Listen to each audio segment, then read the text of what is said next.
when we should die, and the value of life.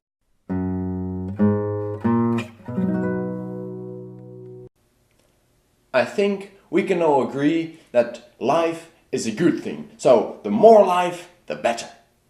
And this is debatable, of course, but that's a topic for another video. For now, the more life, the better. And there is our problem. You see, there's not endless space on Earth, so we can't breed to infinity. Earth has a maximum life capacity. So let's imagine Earth as your private pig farm. The pig farm has 100 places and you will have it for 5 years and then it will magically disappear. Now, you could get 100 pigs and keep them alive for 5 years. This way, the pigs would have the longest and best life they could possibly get. But maybe you didn't use the best of the potential life that was in the place. For example, you could also get 500 pigs and keep them alive for 1 year. This would be a little more complicated, of course, because you can't refresh the pigs all at once. But in essence, the question would be the same. Would you get more lives for less time or fewer lives for longer? In time lived, it wouldn't make a difference. In both cases, you would create 500 years of life. The question is about what's important in life. And this depends on your beliefs, of course, but let's say for the sake of this video that new experiences are the most important thing in life. How long would you let your pigs live?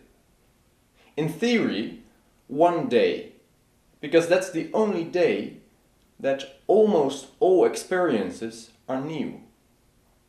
But you will get impractical problems with reproduction, so you would need to go for the next best option. I think it would be something like kill all the males except a few to fertilize all females, and then when a female is born, kill the oldest pig at that moment, because that one should have the least new experiences a day. This would also be a little more complicated with pregnancy time and that kind of stuff, but it would be something like that. This would be an almost optimal solution if new experiences are the most important thing in life. And with the big premise that killing in order to make place for new life is a neutral action.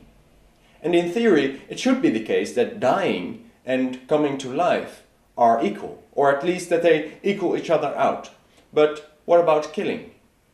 Is getting killed worse than dying? And if so, why? At first, I thought it was because with killing, you take away potential life years. If someone could live till he was 80, and you kill him when he is 40, you would take away 40 potential life years. And he made 40, but you took away 40. So it would bring the net worth of living on 0, right? But does this mean that we should always strive for our maximum potential, even if that's infinity? Some people say that a life's only worth comes from dying, and I think this is a wonderful thought. If your life would be endless, it would not only be very boring after a few centuries, it would also lose its worth per time unit. And keep in mind, this is only for the whole Earth and maximum time per time unit, not per individual, because you would obviously want to be immortal, because that's how you would get the most importance, something out of your life. And well, if we look at the whole Earth, that's not what we do. When and how we die is the question we should ask then, and not if we want the most worth out of our lives. But that when and how is what we think is important. If we think that new experiences are the most important thing in life, well, lives should be very short. But what about other things? The longest life as possible? Well, let's put ourselves in jars. And or is it also important that we feel something?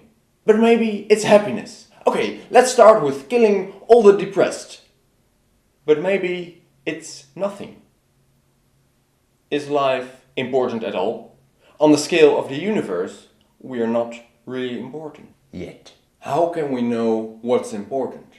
Or better, how can we know if we can know what's important?